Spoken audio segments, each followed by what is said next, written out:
I accidentally punched a woman. She went around telling people that I intentionally hit her and also that I was abusive to my wife. Last week, I attended a small gathering at a friend's house. It was just a few close friends and my wife was there too. My friend invited Susan, who brought her brother Dave, someone none of us knew. From the moment he arrived, he was acting strangely around my wife, staring at her inappropriately and trying to touch her when he thought no one was looking. My wife asked me to hold her hand the entire time because he was making her uncomfortable. I offered to leave, but she didn't want to let a creep ruin her evening.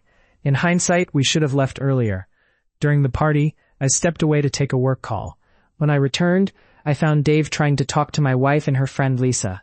They both looked very uneasy. Apparently, he had been suggesting they get into the pool without clothes. I confronted him, and things escalated quickly.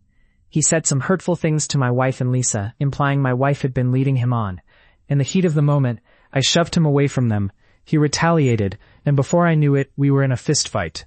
I raised my hand to punch him, but just as I did, Susan stepped in front of him to shield him. My fist accidentally hit her in the face. I was horrified. I apologized repeatedly and even offered to take her to the hospital. I've never raised my hands against a woman, and I felt deeply ashamed.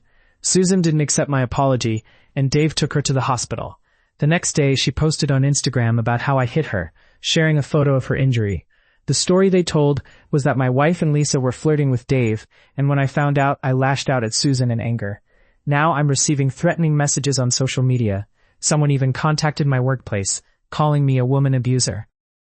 My wife and Lisa have tried to set the record straight by sharing the truth, but it seems like people have already made up their minds about me. Some have even messaged my wife, questioning why she supports someone who supposedly hits women. I decided to reach out to Susan through my lawyer, stating that we would pursue legal action for defamation. I mentioned that others who were at the party are willing to testify on my behalf. Now, Dave and Susan are begging for forgiveness, claiming they're struggling financially and are willing to post on social media to admit they lied. My wife thinks we should definitely sue them, while Lisa believes a court case could ruin their lives. I see both sides of the argument. I'm torn about what to do next.